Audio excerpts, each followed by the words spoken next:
Dear students, आज हम आपकी 10th क्लास का थर्ड चैप्टर स्टार्ट करने जा रहे हैं जिसका नाम है दो चर वाले रैखिक समीकरण। देखिए, टॉपिक को स्टार्ट करने से पहले हम इस टॉपिक का मीनिंग एक बार क्लियर कर लेते हैं। समीकरण से पहले हम बात करते हैं बहुपद की, जो हमने 9th क्लास में सेकंड चैप्टर में पढ़ा है, 10th क्लास में भी सेकंड चैप्टर में हम उसको पढ़ चुके हैं और छोटी क्लासेस में भी बहुपद और बीजीय व्यंजक वगैरह के बारे में हमने काफी बातचीत की है। तो जब हम किसी बहुपद को किसी अन्य बहुपद के बराबर रख दें या किसी बहुपद को किसी अचर के बराबर रख दें, तो इससे क्या होता है कि समीकरण बन जाता है। समीकरण का अर्थ ही क्या है कि सम करना। दो चीजों को जब हम बराबर रख देते हैं तो वो एक समीकरण का रूप ले लेता है। तो समीकरण का मीनिंग आपको क्लियर है। फिर दूसरा वर्ड इसमें आता है रैखिक। रैखिक समीकरण का मतलब है कि किसी रैखिक बहुपद को रैखिक बहुपद के बराबर रखते हैं या फिर रैखिक बहुपद को अचर के बराबर रखते हैं। रैखिक बहुपद आपने 9th क्लास में पढ़ा हुआ है कि रैखिक का अर्थ क्या है, एक ऐसा बहुपद जिसमें सभी पदों की जो डिग्री है वो एक हो। जैसे मैं बात करूं 2x + 3y, ये एक रैखिक बहुपद है जिसमें दो चर भी आपको नजर आ रहे हैं। x - 3y + 4z, ये भी एक रैखिक बहुपद है। इसमें आपको तीन चर x, y, z नजर आ रहे हैं और सभी चरों की जो डिग्री है, सभी टर्म्स की जो डिग्री है, सभी पदों की, वो एक, एक और एक है। तो ज्यादा से ज्यादा एक डिग्री हो ऐसे बहुपद को हम रैखिक बहुपद बोलते हैं। और रैखिक समीकरण की जहां तक बात है तो रैखिक समीकरण का अर्थ ये हुआ कि हम इसको किसी अचर के बराबर रखते, मान लीजिए 5 के बराबर रख दिया, या हम इसको 3x + 2 के बराबर रखते हैं।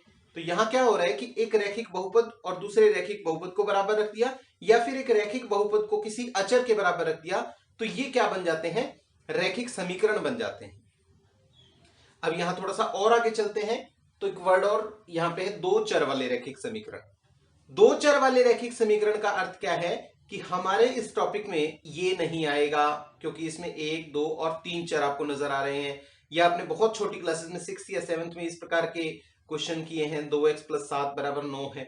तो ये भी एक है तो रैखिक समीकरण, लेकिन इसमें चर एक ही है, सिर्फ x। तो इसलिए ये हमारे इस टॉपिक में नहीं कवर होगा और ना ही 3 या 4 चर वाला कोई रैखिक समीकरण कवर होगा। ये तो था उस टॉपिक के बारे में कि हम टॉपिक क्या करने जा रहे हैं, क्या विषय हम पढ़ेंगे। अब बात आती है कि दो चर वाले रैखिक समीकरण की आवश्यकता कहां है, किस प्रकार की समस्याओं को हल करने के लिए हमें रैखिक समीकरणों की जो दो चर में होंगे उनकी आवश्यकता पड़ेगी। देखिए, कई बार बड़े बुजुर्गों ने आपसे कुछ इस प्रकार की पहेलियां, इस प्रकार के प्रश्न पूछे होंगे, आपने सुने होंगे, हमसे बहुत पूछे जाते थे। जैसे एक उदाहरण के तौर पर हम ले लें कि किसी व्यक्ति ने आपसे ये कहा कि एक कमरा है इस प्रकार से, और उस कमरे के अंदर कुछ तो कुत्ते हैं, डॉग्स, और कुछ उसके अंदर चिड़िया हैं। कुछ कुत्ते और कुछ चिड़िया हैं। जब आपको ये कहा जाए कि कुछ कुत्ते कुछ चिड़िया है, तो आप नहीं बता सकते कि कितने कुत्ते हैं और कितनी चिड़िया हैं। फिर आपको थोड़ा सा हिंट दिया गया कि भाई टोटल उनके 10 सिर हैं। 10 सिर का मतलब क्या हुआ कि देखिए, कुत्ते का भी एक सिर होता है, चिड़िया का भी एक सिर होता है। इसका मतलब हमें टोटल संख्या तो इनकी पता लग गई कि ये टोटल 10 जानवर हैं, लेकिन अभी भी हम क्लियर नहीं कर सकते कि कितने कुत्ते हैं और कितनी चिड़िया है। लेकिन इसको हम बीजगणितीय रूप में अवश्य लिख सकते हैं, अलजेब्रिक फॉर्म में। कैसे लिखा जाएगा, मान लेते हैं हमें मालूम नहीं है कि कितने कुत्ते कितने चिड़िया है, लेकिन हम मान लेते हैं कि जो कुत्ते हैं उनकी संख्या x है और चिड़ियों की संख्या y है। जो चीज हमें नहीं पता, अज्ञात है, उसको हम अपनी तरफ से अजम्पशन दे देंगे, अपनी तरफ से मान लेंगे कि x तो कुत्ते हैं और y चिड़िया है। अब इनके टोटल 10 सिर है। देखो, एक कुत्ते का एक सिर होगा तो x कुत्तों के x सिर होंगे, इसी प्रकार से y चिड़ियों के y सिर होंगे। टोटल सिर कितने हुए, कुल सिरों की संख्या x + y, और टोटल दिए कितने हैं, 10 सिर हैं। तो जो हमने सिरों की संख्या बनाई है वो इस 10 के बराबर होनी चाहिए। तो ये क्या आ गया, एक दो चर का रैखिक समीकरण आ गया, जो इस समस्या का बीजगणितीय रूप है, अलजेब्रिक फॉर्म है। अब अगर हम इसके हल की बात करें तो आपने 9th क्लास में चौथा चैप्टर पढ़ा हुआ है, दो चर वाले रैखिक समीकरण, वहां भी था एक टॉपिक, उसमें आपने इसके हलों के बारे में बात की थी। जैसे अगर आप x को एक वैल्यू दे दें कि x की वैल्यू तो भाई 1 है, तो y की वैल्यू क्या आएगी, आप x की जगह 1 इसमें पुट करेंगे, 1 + y = 10, ये 1 उधर जाएगा तो y की वैल्यू 9 आ जाएगी। यानी हम इस समस्या का हल ये बता सकते हैं कि उस कमरे में एक कुत्ता है और 9 चिड़िया हैं। फिर कोई दूसरा व्यक्ति आएगा, वो कहेगा कि x तो 4 है भाई, x को मैं 4 पुट करूं तो y की वैल्यू यहां से आप इसको हल करेंगे तो 6 आ जाएगी। वो कहेगा कि 4 कुत्ते हैं 6 चिड़िया है। जवाब इसका भी सही है, जवाब इसका भी सही है। इसी प्रकार से क्या है कि बहुत सारे सॉल्यूशंस, बहुत सारे हल इस एक समीकरण के हो सकते हैं जो हम 9th क्लास के अंदर पढ़ चुके हैं। इस प्रकार हम क्या देखते हैं कि इस एक समीकरण के, दो चर वाले एक रैखिक समीकरण के बहुत सारे हल संभव है। इनको बीजीय रूप में, बीजगणितीय रूप में इस प्रकार से लिखा जा सकता है, और एक ज्योमेट्रिकल तरीका भी हमारे पास होता था। उसमें हम क्या करते थे, ग्राफ बना देते थे और उस ग्राफ के माध्यम से हम इन हलों को दर्शाते थे। जैसे मान लीजिए पहला हल है, x की वैल्यू 1 है और y की वैल्यू 9 है, मान लीजिए यहां जाकर है, तो ये एक पॉइंट आ गया 1 और 9, यहां 1 है और यहां पर 9 है, तो x 1 और y 9 ये हो गया। इसी प्रकार से x की वैल्यू 4 मान लीजिए यहां है और y की वैल्यू 6 है, वो मान लीजिए यहां है। तो यहां अगर आप इसको ग्राफ पेपर पे प्लॉट करेंगे तो बहुत अच्छे से क्लियर होगा आपको। इसी प्रकार से x को हम 8 वैल्यू दें और y की वैल्यू हम 2 लें, इस प्रकार से, तो ये पॉइंट आ गया। इन सभी पॉइंट्स को मिलाने से इस प्रकार से एक आपको स्ट्रेट लाइन, एक सीधी रेखा मिल जाएगी। ये इसी समीकरण का ज्योमेट्रिकल फॉर्म है, रेखा गणितीय फॉर्म है। और आप यहां देखिए, ये ग्राफ जो आपका बनेगा ये एक स्ट्रेट लाइन में, सीधी रेखा में बनेगा, इसीलिए इन समीकरणों को रैखिक समीकरण बोलते हैं। चलिए, ये तो बात हो गई 9th क्लास में जो चीज हमने की। अब अगर मैं इस समस्या का एक एग्जैक्ट हल आपसे पूछूं तो आप एग्जैक्ट हल नहीं बता पाएंगे। कोई कहेगा कि एक कुत्ता 9 चिड़िया है, कोई कहेगा 4 कुत्ते और 6 चिड़िया हैं, और सभी के जवाब सही होंगे। तो इसको थोड़ा सा और क्लियर करने के लिए मैं इसमें एक कंडीशन और जोड़ देता हूं कि 10 सिर तो हैं ही उनके, और साथ में पैरों की संख्या जो है वो 26 है। 10 सिर हैं और 26 पैर हैं। अब आप देखिए कि जिस व्यक्ति ने ये जवाब दिया था कि एक कुत्ता है और 9 चिड़िया है, एक कुत्ता और 9 चिड़िया, उनके अगर पैर गिने जाए तो एक कुत्ते के 4 पैर, 9 चिड़ियों के 18 पैर, क्योंकि 2 होते हैं एक चिड़िया के, कुल मिला के 22 पैर हो गए। लेकिन हमें चाहिए 26। इसका मतलब ये जवाब हमारा गलत है। ये जवाब इस कंडीशन को तो सेटिस्फाई करता है, इसको नहीं कर रहा। इसी प्रकार अगर इस कंडीशन को ले हम, तो यहां पर 4 कुत्ते हैं और 6 चिड़िया है। 4 कुत्तों के पैर 16 और 6 चिड़ियों के 12, टोटल 28 पैर हो गए। हमें चाहिए 26। तो यहां हम देख रहे हैं कि हमने बहुत सारे जो हल निकाले थे, असंख्य हल की हम बात करते हैं 9th क्लास में, वो असंख्य हल जो हैं वो हमारे यहां किसी काम के नहीं है। हमारे काम का जो हल है वो इनमें से शायद हो सकता है आपको कोई नजर ही ना आए। तो इस प्रकार की समस्या को हल करने के लिए हमारे पास कुछ तरीके हैं। वो सभी तरीके हम इस टॉपिक के अंदर डिस्कस करेंगे, इस चैप्टर के अंदर उनके बारे में हम बात करेंगे। तो हल करने का तरीका क्या है? जैसे हमारे पास पहले कंडीशन थी 10 सिर थे, तो हमने उसको एक बीजगणितीय रूप में व्यक्त कर दिया कि x + y की वैल्यू 10 है। अब हमारे पास दूसरी कंडीशन भी आ गई कि उनके 26 पैर हैं। तो इस कंडीशन को हम किस प्रकार से अलजेब्रिक रूप में व्यक्त करेंगे? देखिए, 26 पैर की बात है, हमारे पास x कुत्ते और y चिड़िया है। देखिए, एक कुत्ते के 4 पैर होते हैं, हमारे पास कुत्तों की संख्या x है, तो पैरों की संख्या अगर हम ढूंढे यहां पर, एक कुत्ते के 4 पैर तो x कुत्तों के 4x पैर हो गए। इसी प्रकार से जब हम चिड़ियों की बात करेंगे तो एक चिड़िया के 2 पैर होते हैं, y चिड़ियों की संख्या है तो 2y उनके कुल पैर हो गए। 4x + 2y ये पैरों की संख्या है, और इसको हम किसके बराबर ले लेंगे? 26 के बराबर। तो हमारे पास एक समीकरण और आ गया, जो हमारी दूसरी कंडीशन थी पैरों वाली, और पहली कंडीशन जो सिरों वाली थी उसके हिसाब से एक समीकरण ये आ गया। तो इन दोनों समीकरणों का जो एक युग्म बनेगा, एक पेयर बनेगा, एक जोड़ा बनेगा, वो कहलाएगा दो चर वाले रैखिक समीकरणों का युग्म या जोड़ा। कौन कौन से समीकरण हुए? 4x प्लस 2y बराबर 26 और x प्लस वाई बराबर 10। ये दो समीकरण हैं। इन दोनों समीकरणों को हम हल करना बाद में सीखेंगे। उससे पहले हम किसी भी इस प्रकार की व्यवहारिक समस्या जो प्रैक्टिकल प्रॉब्लम है उसको बीजगणितीय रूप में व्यक्त करना सीखेंगे। वो इस प्रकार से हमने व्यक्त करना है। ये इसका बीजगणितीय रूप हो गया।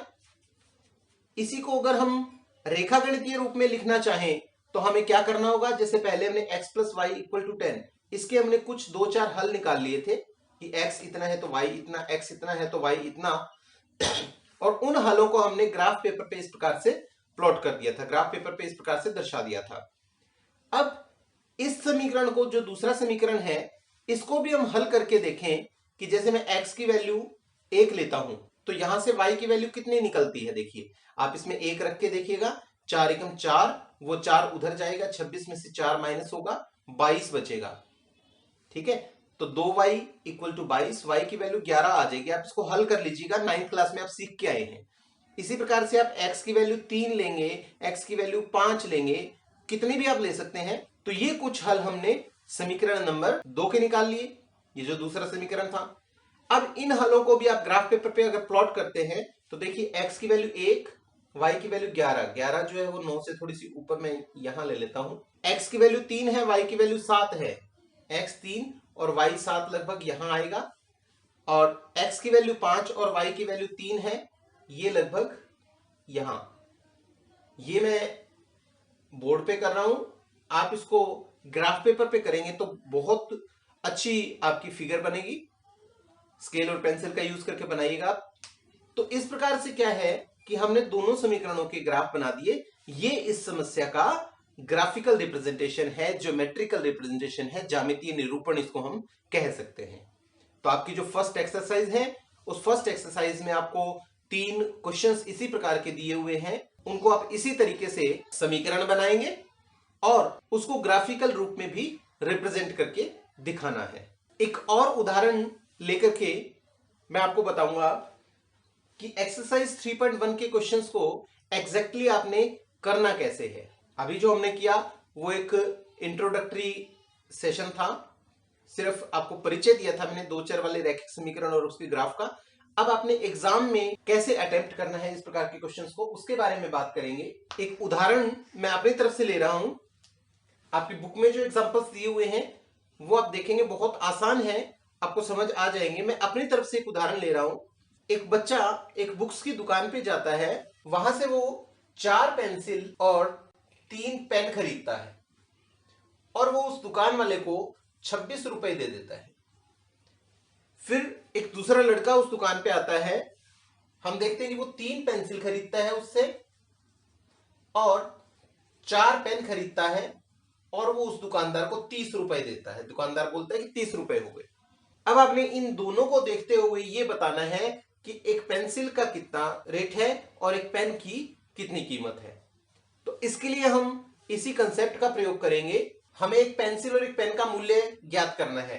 तो जो चीज हमें नहीं पता हम उसको अज्यूम कर लेंगे, मान लेंगे अपनी तरफ से कि माना एक पेंसिल का मूल्य x रुपए और एक पेन का मूल्य है y रुपए। जो हमें कंडीशन दी हुई है, पहली कंडीशन कि मान लीजिए 4 पेंसिल 3 पेन खरीदे, कितने रुपए बने। देखिए आप इसके हिसाब से चले, एक पेंसिल x रुपए की है तो 4 पेंसिल का मतलब 4x हो गया।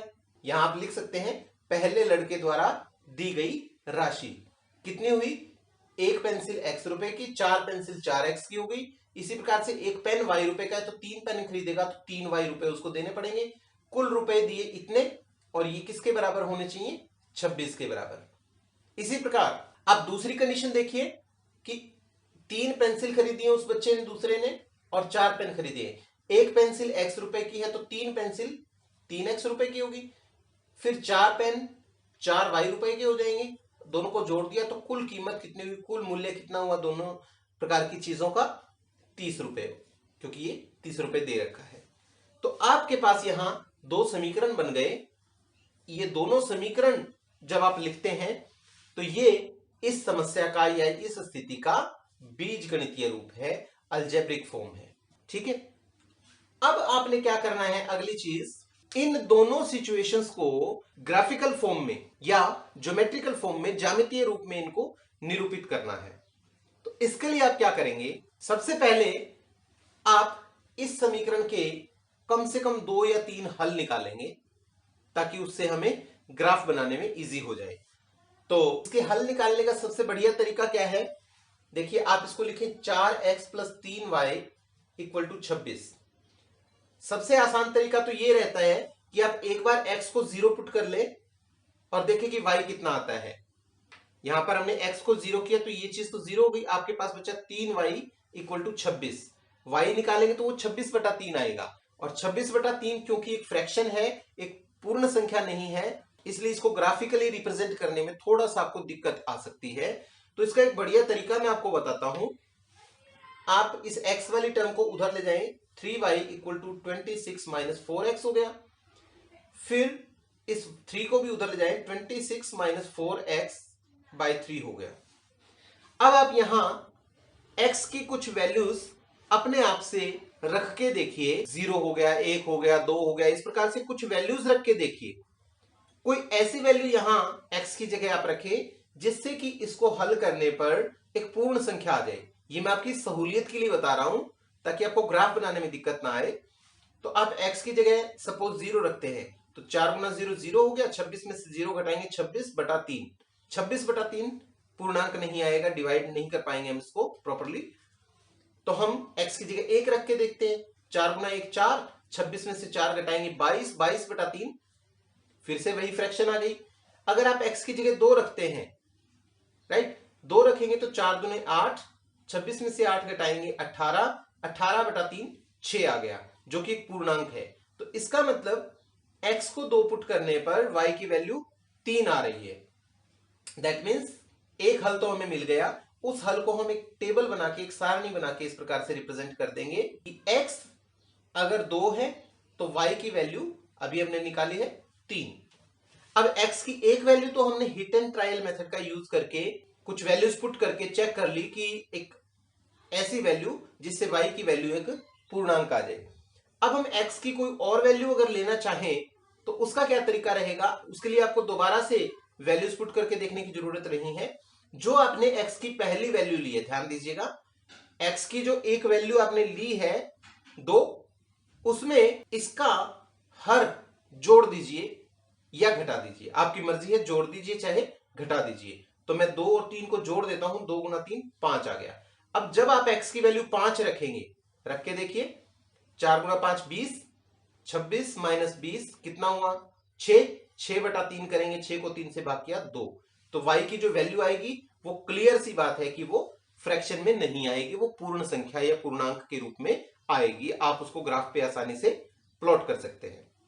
इसी प्रकार से जब आप समीकरण नंबर 2 पे जाते हैं, 3x + 4y = 30, तो इसमें फिर आप y की वैल्यू निकालेंगे, 4y 30 - 3x हो गया, y हो गया 30 - 3x/4।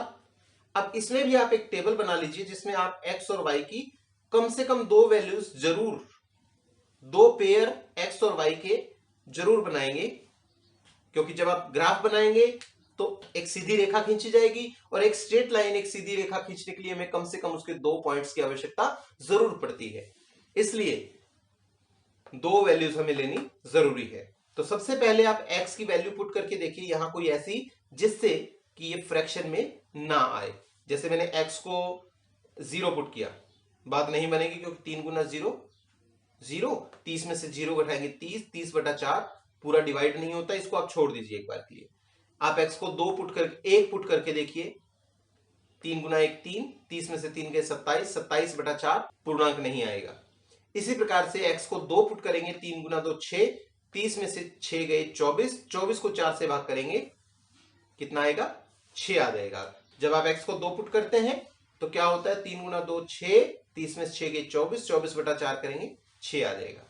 अब मैंने आपको बताया कि एक वैल्यू तो आप इस प्रकार से हिट एंड ट्रायल करके देख लीजिए, दूसरी वैल्यू जो x की आप लेंगे वो इसमें इसका हर जोड़ दीजिए, 2 और 4 6। अब आप 6 रख के देखिए, 3 × 6 18, 30 में से 18 गए 12, 12 को 4 से भाग करेंगे 3 आ जाएगा।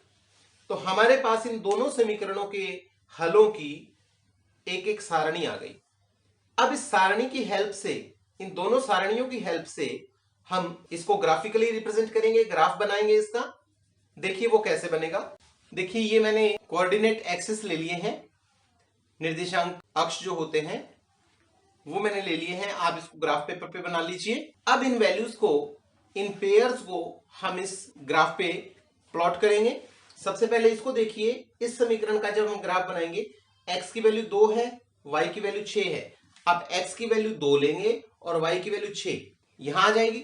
इसी प्रकार से जब आप x को 5 और y को 2 लेंगे तो x 5 है और y की वैल्यू यहां देखिए 2। आप इसको ग्राफ पेपर पे बनाएंगे तो ज्यादा अच्छी आकृति आप बना पाएंगे। तो यहां मैं इन दोनों पॉइंट्स को ज्वाइन कर देता हूं। ये आपका समीकरण नंबर 1 का ग्राफ बन गया। आप इस समीकरण को पूरे को यहां लिख भी सकते हैं। अब आप दूसरे समीकरण पे आइए। x 2 है, y 6 है। x 2 और y 6 यही सेम पॉइंट आ जाएगा। इसी प्रकार x 6 है तो y की वैल्यू 3 है। x 6 है यहां और y की वैल्यू पे अगर हम जाएं तो ये 3 ये आ गया। इन दोनों पॉइंट्स को भी जब आप ज्वाइन करेंगे तो इससे एक स्ट्रेट लाइन आपको प्राप्त होगी और ये स्ट्रेट लाइन किसको रिप्रेजेंट करेगी? ये समीकरण नंबर 2 को रिप्रेजेंट करेगी। तो इस प्रकार से ये इस सिचुएशन का, इस स्थिति का ग्राफिकल रूप है, ज्योमेट्रिकल या ज्यामितीय रूप है। और इस ग्राफ से आपको कहीं ना कहीं इस समस्या का जो सॉल्यूशन है, इस प्रॉब्लम का जो हल है, वो आपको नजर आ रहा होगा। कैसे? देखिए इस लाइन पर जितने भी पॉइंट्स हैं वो सभी पॉइंट्स इस समीकरण को सेटिस्फाई करते हैं। इस लाइन पर जितने पॉइंट्स हैं वो इसको सेटिस्फाई करते हैं। जैसे मान लीजिए ये पॉइंट है, ये पहले समीकरण को सेटिस्फाई कर रहा है, दूसरे को नहीं कर रहा क्योंकि दूसरी लाइन पे नहीं है ये पॉइंट। इसी प्रकार से यहां कोई पॉइंट लीजिए, वो इसको कर रहा है लेकिन इसको सेटिस्फाई नहीं कर रहा। लेकिन व्हाट अबाउट दिस पॉइंट? ये जो पॉइंट आपको नजर आ रहा है ये पहली लाइन पे भी है और ये दूसरी वाली लाइन पे भी है। यानी कि ये जो कॉमन पॉइंट आपको इंटरसेक्शन पॉइंट, प्रतिच्छेद बिंदु दिखाई दे रहा है, ये बिंदु एक्चुअली क्या है? इस समस्या का हल शो कर रहा है कि यहां x देखें कितना है 2 और y देखिए कितना है 6। तो x की वैल्यू 2 और y की वैल्यू 6। आप देखिए यहां पे एक पेंसिल का मूल्य हमने x माना था, x की वैल्यू 2 आ गई, और पेन का मूल्य y माना था, y की वैल्यू 6 आ गई। यानी कि एक पेंसिल जो है वो यहां 2 रुपए की है और एक पेन का जो मूल्य है वो 6 रुपए है। आप चेक कर सकते हैं कि आपका ये सॉल्यूशन ठीक है या नहीं। जैसे एक पेंसिल 2 रुपए की है, 4 पेंसिल खरीदेंगे, 4 दूनी 8, एक पेन 6 रुपए का है तो 3 6 18, 8 और 18 26 रुपए हो गए। इसी प्रकार से 3 पेंसिल खरीदेंगे, 2 के हिसाब से 6 रुपए की आएंगी, और 4 पेन खरीदेंगे यहां पर तो 6 के हिसाब से 4 6 24, 6 की ये और 24 के ये, 24 और 6 30 रुपए हो गए। इसका मतलब ये जो हमने सॉल्यूशन निकाला है, जो हल निकाला है, बिल्कुल सही है। तो इस तरीके से आपकी एक्सरसाइज 3.1 होगी, वो आप कर लें। अगर किसी क्वेश्चन में आपको दिक्कत आएगी तो उसके लिए भी हम बहुत जल्दी एक्सरसाइज 3.1 के सॉल्यूशन से संबंधित वीडियो आपको जरूर सर्व करेंगे। थैंक यू बच्चों, मिलते हैं अगले वीडियो में।